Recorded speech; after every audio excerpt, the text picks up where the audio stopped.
Good morning student. इससे पहली वाली वीडियो में जो चीजें हमने पढ़ी थी आज एक बार फिर हम आपको रिपीट कर दे रहे हैं कि क्या क्या हमने पढ़ा था। तो सबसे पहले हमने पढ़ा था मैटर, कि मैटर होता क्या है। ठीक है, मैटर पढ़ा था। तो आपको बताया गया था कि anything which occupy space which है mass and weight called matter, यानी कोई भी चीज जो एक स्पेस को कैरी करे, जिसका एक वेट हो, भार हो, एक मास हो, उसे हम मैटर कह रहे थे। उसके बाद हमने पढ़ा था कि प्योर सब्सटेंस क्या होता है। तो बताया गया था the substance consist of only single kind of constituent particle, यानी कोई भी सब्सटेंस जो single type of constituent particle से बनता है उसी को हम क्या कहते हैं, प्योर सब्सटेंस कहते हैं। जैसे कि एग्जांपल में आपको बताया गया था इसका प्योर सब्सटेंस का जो एग्जांपल था वो क्या था, गोल्ड था और वाटर था। ये आपको दो एग्जांपल बताए गए थे। उसके बाद आपको एलिमेंट बताया गया था कि प्योर सब्सटेंस जो होता है फिर वो दो कैटेगराइज में फिर क्लासिफाई किया गया। पहला था एलिमेंट और दूसरा था कंपाउंड। तो हमने एलिमेंट पढ़ा था कि एलिमेंट किसे कहते हैं। तो बताया गया था कि एलिमेंट जो है सबसे पहली बार टर्म दिए थे, जो दिए थे वो थे रॉबर्ट बाउल इन 1961 में। उसके बाद बताया गया कि उस टर्म के देने के बाद 1961 में टर्म दे दिया गया, फिर उसको डिफाइन किया गया। हमारे जो साइंटिस्ट थे एंटोनी लॉरेंस डी लेविजर, इन्होंने फिर एक टर्म दिया था कि एलिमेंट होता क्या है। तो फिर बताया गया कि एलिमेंट जो होता है वो प्योर सब्सटेंस होता है। अगर हम बात करें एलिमेंट की कि एलिमेंट होता क्या है, तो लिख सकते हैं प्योर सब्सटेंस। आपको बता दिया गया था इससे पहले कि pure substance which are made up of, pure substance which are made up of only one kind of atom। ये आपको बताया गया था कि वो प्योर सब्सटेंस जो सिर्फ एक वन टाइप ऑफ एटम से बनता है उसी को हम क्या कहते हैं, एलिमेंट कहते हैं। और उसके बाद बताया गया था कि they can not be split by simpler method in any chemical reaction. ये भी आपको बताया गया था। यहाँ पे हम इसका मेन पॉइंट ले सकते हैं कि they can not be split simpler in usual any chemical reaction।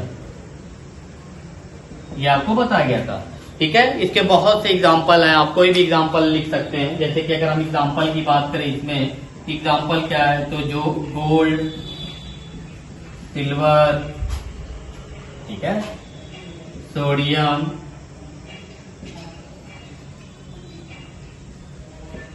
ETC, तो ये चीजें थी। बताया गया था कि फिर इसमें कि टोटल जो एलिमेंट होते हैं, टोटल एलिमेंट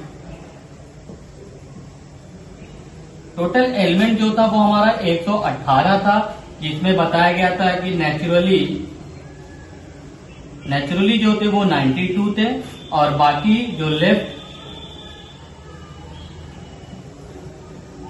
यानी 118 में से 92 माइनस करें तो जो आएगा वो हमारा क्या था, मैन मेड था। ये कहानी थी पिछले की, यानी इससे पहले जो हमने पढ़ा था पिछली बार की, यहां तक हमने पढ़ा था, यानी एलिमेंट तक। अब हम पढ़ने जा रहे हैं कि टाइप ऑफ एलिमेंट, यानी एलिमेंट को फिर कैटेगराइज किया गया, एलिमेंट को फिर बांट दिया गया कि एलिमेंट होता क्या है। अगर हम बात करें तो देखें कि एलिमेंट को फिर क्या किया गया, कैटेगराइज दिया गया एलिमेंट। इसको फिर तीन उसमें तोड़ दिया गया, इसमें metal, non metal and metalloid, यानी इन तीनों में तोड़ दिया गया। किसमें, मेटल में, नॉन मेटल में और मेटलॉइड में क्या किया गया है, तोड़ा गया है। तो अगर हम बात करें सिंपली कि मेटल होता क्या है, तो हम यहां पे लिख सकते हैं कि these are electropositive element, यानी मेटल जो होते हैं वो ज्यादातर जो होते हैं, मोस्टली जो होते हैं वो इलेक्ट्रोपॉजिटिव एलिमेंट होते हैं। अगर हम इसके एग्जांपल की बात करें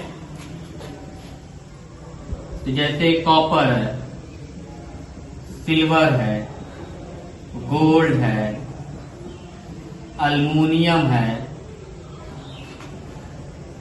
सोडियम है। ये सब के सब हमारे क्या है, मेटल। ठीक इसी तरीके से सेम आता है नॉन मेटल की। नॉन मेटल क्या होता है, तो हम इसको लिख सकते हैं कि these are electronegative element. ये ज्यादातर क्या होते हैं, इलेक्ट्रो निगेटिव एलिमेंट होते हैं। तो इसमें भी हम एग्जांपल लिख सकते हैं। एग्जांपल की अगर हम बात करें तो जैसे कार्बन, ऑक्सीजन, नाइट्रोजन, ETC और भी बहुत से हैं जो हमारे क्या होते हैं मेटल या नॉन मेटल हम कह सकते हैं, इतने होते हैं। उसके बाद मेटलाइट की अगर बात करें कि मेटलाइट क्या होता है, तो हम लिख सकते हैं these have both property of metal and non metal. यानी इसके अंदर मेटल और नॉन मेटल दोनों की प्रॉपर्टी क्या होती है, पाई जाती है। जैसे कि हम लिख सकते हैं इसका एग्जांपल, अगर हम एग्जांपल की बात करें तो बोरान, सिलिकॉन, जर्मेनियम, ETC। तो ये हमारे हो गए क्या, मेटल, नॉन मेटल और मेटलाइट। यानी एलिमेंट को फिर 3 कैटेगराइज में बांटा गया है, मेटल में, नॉन मेटल में और मेटलाइट में। तो ये these are the electropositive element, यानी जितने पॉजिटिव एलिमेंट पीरियोडिक टेबल में मोस्टली होते हैं वो हमारे क्या होते हैं, मेटल होते हैं। जितने निगेटिव वाले होते हैं वो हमारे नॉन मेटल होते हैं। और जिनके अंदर दोनों प्रॉपर्टी पाई जाए, मेटल की और नॉन मेटल की, उसे हम क्या कहते हैं, मेटलाइट कहते हैं। तो आपके चैप्टर में, आपकी बुक में ये चीजें दी हुई हैं। उसके बाद दिया हुआ है मेटल की प्रॉपर्टी, नॉन मेटल की प्रॉपर्टी और मेटलाइट की प्रॉपर्टी। तो अगर हम property of metal and non metal की बात करें तो आपने इससे प्रीवियस क्लासेस में चैप्टर था मेटल एंड नॉन मेटल, उसमें आपने पढ़ा था प्रॉपर्टी कि मेटल क्या होता है, नॉन मेटल क्या होता है, मेटलाइट। इसके अंदर सारी चीजें हमने क्या की थी, पढ़ी थी। सेम वही चीज है, कुछ ज्यादा एक्स्ट्रा नहीं है, थोड़ा कुछ बदलाव नहीं है। तो हमारी जो पहली हेडिंग होगी वो क्या होगी, property of metal. Property of metal. तो अगर हम बात करें कि इससे पहले जो क्लासेस में हमने पढ़ा था प्रॉपर्टी ऑफ मेटल में कि मेटल की प्रॉपर्टी के बारे में, तो इससे पहले आपको पढ़ाया जा चुका है कि जैसे हम नॉर्मल देखते हैं हमारे घरों में बहुत सी चीजें हैं मेटल की बनी हुई हैं। तो सबसे पहले अगर हम बात करें तो मेटल के अंदर जो होते हैं वो लस्टर पाए जाते हैं, शाइनिंग पाई जाती है। तो यहाँ हम पहला पॉइंट लिख सकते हैं। अगर हम पॉइंट की बात करें तो हम पहले पॉइंट में, प्रॉपर्टी में पहला पॉइंट लिख सकते हैं कि क्या, कि मेटल है लस्टर, मेटल है लस्टर यानी शाइन। यानी मेटल जो होता है वो हमारा क्या करता है, शाइन करता है, चमकता है। उसके बाद बताया जाता है मेटल के बारे में, आपने देखा हो कि हमारे घरों में ज्यादातर जो वायर होते हैं, ठीक है, हमारी जो वायरिंग होती है इलेक्ट्रिक करंट सप्लाई करने के लिए, वो ज्यादातर मेटल के बने होते हैं। अगर हमारी सप्लाई जो हो, जैसे कि हमने पढ़ा होगा गुड कंडक्टर और बैड कंडक्टर, बहुत पहले ही पढ़ चुके हैं, तो उसमें भी हमने पढ़ाया था या फिर बताया गया होगा कि मेटल जो होता है वो गुड कंडक्टर ऑफ इलेक्ट्रिसिटी और हीट होता है। उसके अंदर कंडक्टिविटी और इलेक्ट्रिसिटी पावर को सप्लाई करने की क्या होती है, क्षमता ज्यादा पाई जाती है। तो दूसरा पॉइंट हम आराम से लिख सकते हैं कि मेटल है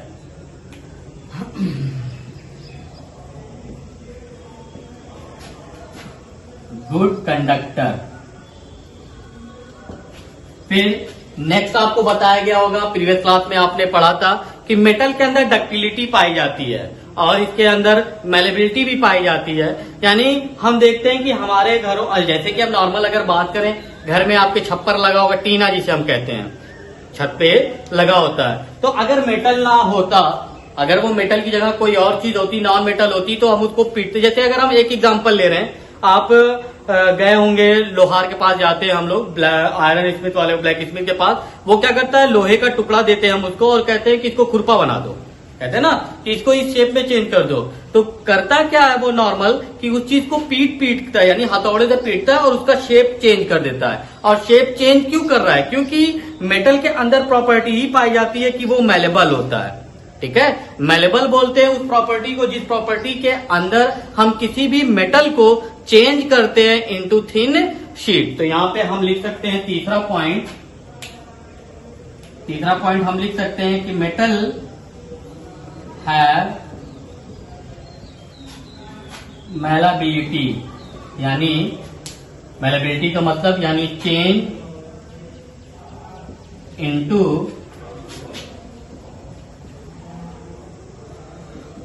थिन शीट, यानी मेटल को हम थिन शीट में क्या कर सकते हैं, चेंज कर सकते हैं। उसके बाद नेक्स्ट हमने पढ़ा था इससे प्रीवियस क्लास में कि मेटल के अंदर डक्टिलिटी पावर पाई जाती है, डक्टाइल होता है मेटल। और डक्टाइल का मतलब होता है जैसे कि हम वायरिंग देखते हैं, हमारे तारों के अंदर जो वायरिंग होती है कॉपर की थिन पतली सी एक तार होता है, तो डक्टिलिटी पावर बोलते हैं उस प्रोसेस को जिस प्रोसेस के थ्रू हम मेटल को क्या करते हैं एक वायर में चेंज करते हैं, वो प्रोसेस कहलाता है हमारा डक्टिलिटी। तो वही चीज बताई गई है आपको कि दे आर डक्टाइल, यहां पे हम लिख सकते हैं कि दे आर डक्टाइल। अब यहां लिख सकते हैं कि डक्टाइल होता क्या है, यानी चेंज इनटू वायर, यानी डक्टाइल वो प्रोसेस होता है जिस प्रोसेस के थ्रू हम मेटल को किसमें चेंज कर सकते हैं, वायर में चेंज कर सकते हैं। उसके बाद हमने पढ़ा था जैसे कि नॉर्मल हम देखते हैं कि हमारे घर में कोई बर्तन होता है कहीं गिर जाता है, जैसे सपोज करिए हमारे घर में कोई बर्तन प्लेट है जो किचन में गिरी, लेकिन हमें पूरे घर में शोर सुनाई देता है। एक एग्जांपल अगर हम बेल की दें, स्कूल में बेल घंटा लगा होता है, एक जगह बजाते हैं तो पूरे क्लास में सुनाई देता है, और हम देखते हैं नॉर्मल कि वो बेल किस चीज की बनी होती है, मेटल की बनी होती है। तो इससे ये पता चलता है कि मेटल के अंदर सोनरस पावर होता है, यानी सोनरस बोलते हैं रिंगिंग साउंड, यानी मेटल जो होता है वो उसके अंदर जो रिंगिंग साउंड की पावर होती है वो बहुत ही ज्यादा पाई जाती है, यानी गुड पाई जाती है। तो यहाँ पे हम नेक्स्ट प्रॉपर्टी में लिख सकते हैं कि दे हैव सोनरस, यहां हम लिख सकते हैं रिंगिंग साउंड।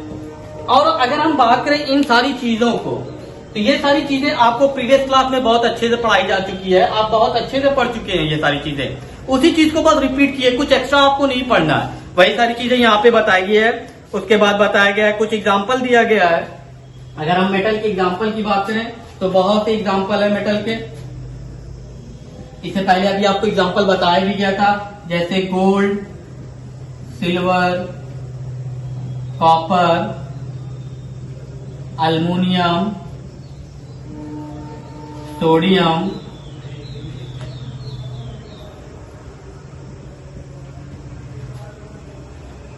पोटेशियम। एक एक्सेप्शनल इसमें है कि हम ज्यादातर पढ़ते हैं कि जो मेटल होता है वो सॉलिड फॉर्म में होता है। अगर हम बात करें, metal are mostly in solid form, but बताया जाता है कि एक्सेप्शनल में है। अगर एक एक्सेप्शनल की अगर हम बात करें,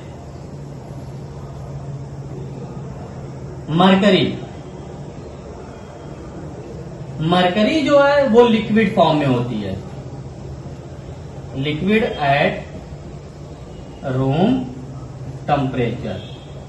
सिर्फ एक ही मेटल नहीं है जो हमारा रूम टेम्परेचर पे लिक्विड फॉर्म में पाया जाता है, मरकरी। उसके बाद आपका सीजियम आता है, जर्मेनियम करके आता है, ये भी हमारे रूम टेम्परेचर पे लिक्विड फॉर्म में पाए जाते हैं, बस उनका जो टेम्परेचर होता है वो ज्यादा होता है। जर्मेनियम और सीजियम का जो टेम्परेचर होता है जिसपे वो लिक्विड फॉर्म में पाए जाते हैं वो 302 केल्विन करके बताया जाता है। तो ये हो गया हमारा मेटल। अब अगर हम नॉन मेटल की बात करें कि नॉन मेटल क्या होता है, इसी का अपोजिट, यानी मेटल की ये हो गई, अब इसी का अपोजिट अगर हम कर देते हैं वो नॉन मेटल हो जाएगा। जैसे metal are mostly solid in form, तो नॉन मेटल जो होता है वो भी आपका लगभग यही होता है, बट बाकी प्रॉपर्टी जो होती है वो उसके अंदर नहीं पाई जाती। मेटल है नॉट लस्टर, यानी शाइनिंग नहीं होती है, नॉन मेटल है नो लस्टर, नॉन मेटल है not good conductor of heat, non metal है no malleability, they are not ductile, they have no sonorous power. Example आप दे सकते हैं। तो अगर आपको मेटल समझ में आ गया, इसी का अपोजिट जो है वो नॉन मेटल है, ठीक है। अगर हम यहाँ पे नॉट लगा दें तो सारी चीजें पलट जाएंगी, और जैसे ही पलटेंगी उसकी प्रॉपर्टी जो होगी वो चेंज हो जाएगी, यानी वो मेटल से फिर किस चीज में चला आएगा, नॉन मेटल में चला आएगा। तो आपको बताया जाएगा, आपको इससे बाद में आपको इसके नेक्स्ट वीडियो में आपको नॉन मेटल समझाया जाएगा, बट आप कोशिश कीजिएगा कि नॉन मेटल हम खुद लिखें, नॉन मेटल हम खुद समझ लें, उसके बाद आपको मेटल, नॉन मेटल और मेटलाइट फिर आपको बताया जाएगा। That's all.